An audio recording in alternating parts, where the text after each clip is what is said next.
Baiklah, para mahasiswa yang saya hormati, perkenankanlah saya memasuki ruang bagi Anda karena Anda sedang di rumah mentaati protokol dari pemerintah dan negara, tapi harus bisa terus bekerja dan belajar. Kali ini saya akan memberikan pengkayaan, enrichment tentang mengapa ber-PGRI. Mengapa kita ber-PGRI?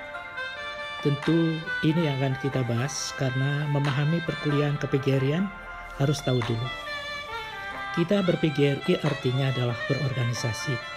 Karena kita sudah komitmen ketika memasuki Fakultas Pendidikan dan Keguruan, tentu mau tidak mau harus berkecimpung, terjun, mendalami organisasi. Karena organisasi tentunya ada benefit, ada keuntungan yang sangat luar biasa bagi kita semua sebagai warga guru. Guru itu adalah profesi terhormat. Oleh karenanya, memahami organisasi secara mendalam adalah suatu keharusan dan tentu tidak dipaksakan.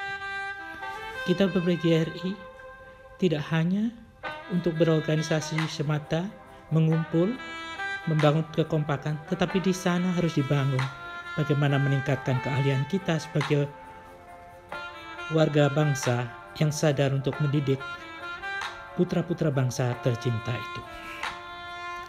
Berkali-kali kita tahu bahwa banyak guru-guru dilecehkan karena tidak memiliki kemampuan. Inilah yang mendongkrak kita untuk berorganisasi. Sejatinya organisasi itu adalah to help solving the problem. Akan membantu kita. Mari kita berdoa dulu. Karena mudah-mudahan Corona cepat sirna, setelah itu kita nanti belajar, jumpa lagi. Tidak semacam ini.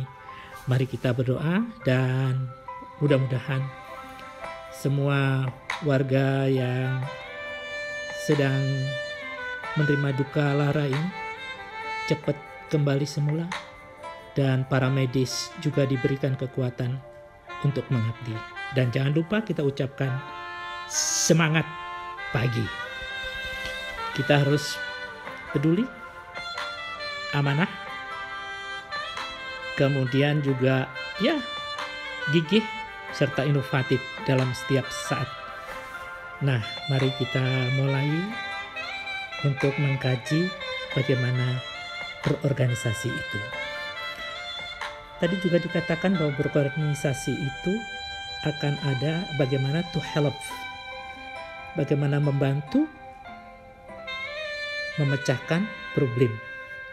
Lalu problem apa saja yang harus dipecahkan oleh kita? Tentu problem organisasi, problem pribadi, dan problem hubungan antar anggota organisasi dan bagaimana hubungan kita sebagai pengabdi kepada negara kesatuan Republik Indonesia yang kita cintai itu. Para mahasiswa yang budiman, kita tahu bahwa setiap orang pasti memiliki problem. Tentu dalam hal ini adalah problem profesi. Karena kita sebagai guru adalah seorang orang yang bertindak atas kegiatan yang profesional.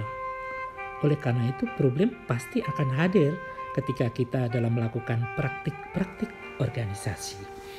Nah, kita tahu bahwa dalam organisasi itu ada relation problem, kemudian ada natural problem, dan ada problem-problem yang lain. Inilah kita berorganisasi agar kita bisa memahami. Nah, sekarang kita tahu bahwa ada pilar profesi di dalam mengabdi sebagai guru. Setidak-tidaknya kita mengenal apa saja pilar profesi itu. Dalam profesi kita ada beberapa hal yang harus dipahami. Pilar itu terbagi dalam 3, nanti akan kita urai dan jelaskan, dan ini nanti akan kita diskusikan secara bersama-sama agar para mahasiswa untuk mengenalnya. Saudara mahasiswa, tadi saya katakan ada 3 pilar itu. Pertama adalah pilar expertise atau bisa dikatakan expertise, keahlian. Kemudian juga ada pilar responsibility, tanggung jawab. Seorang guru harus tanggung jawab. Kemudian ada pilar corporateness, kesejawatan. Nah, kejawatan harus dibangun oleh kita. Oleh karenanya, dalam membangun corporateness ini harus aktif di dalam organisasi. Seperti halnya aktif di Persatuan Guru Republik Indonesia. Sekarang yang pertama kita bahas, expertise. Expertise adalah salah satu keahlian yang harus dimiliki oleh seorang pendidik, seorang guru. Di samping moralitasnya harus nomor satu, number one and morality, tapi expertise juga harus memiliki yang dikatakan sebagai keahlian. Sekali lagi dikatakan sebagai seorang orang yang memiliki ahli. Ahli berarti tidak amatir. Ahli berarti ada keseriusan. Karena ada konsekuensi moral jika kita tidak serius. Sekali lagi keahlian. Keahlian guru itu meliputi banyak hal. Tentunya nanti akan kita telusuri kembali. Seorang guru harus ahli di dalam menghipnosi siswanya karena kita akan memberikan sesuatu. Guru itu merayu, bukan memaksa. Guru itu meminta dan memohon, bukan memaksa-memaksa. Itu kuncinya, keahlian. Oleh karenanya seorang yang ahli harus memiliki jiwa korsa yang bagus, kebersamaan di antara guru sehingga terjadi share value. Nah, ahli itu juga diartikan sebagai subjek mater, pemahaman menguasai subjek mater, menguasai inti pembelajaran, menguasai apa yang diajarkan, sampai relung-relung keilmuannya, filsafat keilmuannya terkait dengan subjek mater harus dikuasai. Jadi seorang guru itu tidak serta-merta, tetapi perlu dimasukkan di kawah candra di muka. Ada pelatihan dan sebagainya. Ada enrichment, pengkayaan. Harus kita tidak boleh jauh, tidak boleh teknophobia, hobi terhadap teknologi. Ini yang harus dilakukan oleh kita semuanya. Jadi seorang guru harus memiliki pemahaman tentang materinya, sehingga di rumah kita ada personal library bila perlu. Semuanya harus bersensasi tentang apa yang kita ajarkan. Nah, seorang guru yang baik itu adalah cita rasanya itu harus sesuai dengan subjek mater yang digeluti. Ini yang harus ditekankan. Nah, harus punya sensasi kental terhadap pelajarannya. Artinya bahwa sense of rumahnya itu sudah berbau mata pelajarannya. Gerak-geriknya, sifatnya, langkahnya, dan sebagainya harus kental. Nah, kemudian teaching methodnya harus bagus. Teaching method adalah bagaimana strategi mengajarkan kepada mereka. Harus tahu usia mereka dalam menerima pelajaran ini, atau pembelajaran disampaikan sesuai dengan porsinya.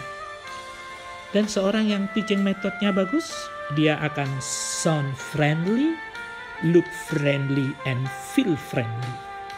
Sound friendly, look friendly, and feel friendly. Kita harus bagian dari mereka. Kita harus empati pada siapa yang menjadi audiens kita. Adik-adik mahasiswa yang budiman, kita sekarang pada mengarah kepada sebuah responsibility, tanggung jawab. Mengajar bukan hanya memasukkan pikiran, tapi memasukkan juga nilai-nilai. Sehingga terjadi awareness pada mereka. Jadi suatu bagian dari kehidupan mereka. Sehingga nanti pada suatu saat mereka sudah di lapangan beraplikasi, dia tidak jauh dari moralitas, tetapi tetap bertanggung jawab menyampaikan pembelajarannya sesuai dengan kaidah-kaidah yang ada. Itulah guru Indonesia yang diharapkan kelak. Adik-adik mahasiswa yang budiman, adik-adik harus mengerti, guru itu adalah mulia. Ini yang harus dipahami oleh kita sekalian. Berikutnya, setelah itu kita harus membangun corporateness, kesejawatan di antara kita. Yang ini dengan kesejawatan itu, adik-adikku yang budiman, kita bisa share of value, share of technology, share of skill, dan ada lagi share of knowledge. Itu yang akan dibangun dengan corporateness. Satu-satunya adalah masuk di dalam organisasi yang kita sebut dengan Persatuan Guru Republik Indonesia. Kita tidak hanya mencari di PGRI, tapi juga memberi. Karena PGRI adalah organisasi yang terbuka untuk kita semua. Kita jadikan organisasi ini besar dan mulia.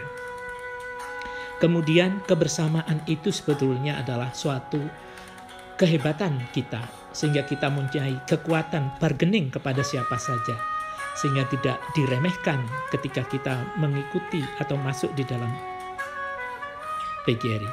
Bagaimana? Paham? Tentunya harus paham. Jadi kita sudah mengetahui bahwa seorang guru harus expert, kemudian harus responsibility-nya bagus, dan corporateness-nya harus sangat luar biasa. Nah, jadi ikut PGRI tidak rugi, tetapi memiliki benefit yang luar biasa. Itu yang perlu diketahui oleh kita semua. Nah, berikut akan saya jelaskan bahwa PGRI itu memberikan apa saja kepada kita semuanya.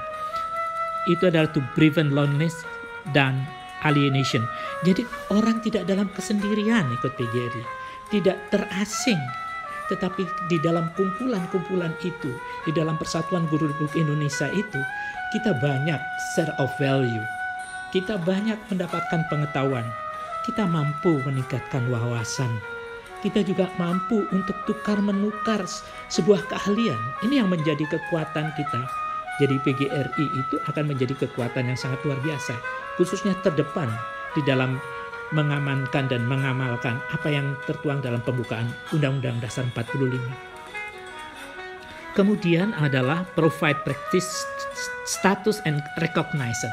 Artinya bahwa kita itu kalau sudah di PGRI itu, kita akan terjamin sebagai orang yang terhormat, status yang terbingkai oleh organisasi itu sendiri, dan akan mendapatkan pengakuan dari profesi yang lain, dari pemerintah dan sebagainya. Itu suatu keuntungan dari kita semua mengikuti dan aktif di dalam organisasi yang disebut dengan PGRI. Oleh karenanya pada saat nanti saya akan jelaskan pula jati diri PGRI. Kemudian bagaimana PGRI ke depan. Kemudian apa yang kita dapatkan lagi manfaat adalah to give benefit to the others. Artinya PGRI juga memberikan manfaat kepada yang lain. Karena dengan peningkatan profesionalisasi, maka dampaknya adalah murid akan lebih mampu, akan cepat menerima pembelajaran dengan bagus, dan diorangkan dalam istilah kita, dimanusiakan, menjadilah manusia yang menjadi harapan bangsa. Itulah PGRI ternyata bisa memberikan benefit kepada yang lain, to give benefit to others. Kemudian juga to help solving inner problems. Karena dengan bertemu dengan teman, itu kita akan saling curhat, saling bisa mengurai masalah-masalah kita. Inilah yang harus dijadikan harapan bagi kita semua. Saya kira itu yang kali ini bisa disampaikan kepada adik-adik sekalian. Semoga dengan kegiatan di rumah tidak mengurangi kita untuk bisa mengambil manfaat dari keadaan ini. Itu yang bisa saya sampaikan. Terima kasih perhatian kepada adik-adik sekalian, dan mohon di-share kepada yang lain agar memahami cita rasa PGRI adalah cita rasa pemerintah Republik Indonesia yang selalu menjaga negara kesatuan Republik Indonesia. Demikian yang bisa saya sampaikan. Mudah-mudahan memberikan manfaat kepada kita semua. Dan jangan lupa adik-adik buatlah ringkasan dari apa yang pernah saya sampaikan ini dengan pikiran Anda dan kreativitas Anda. Sampai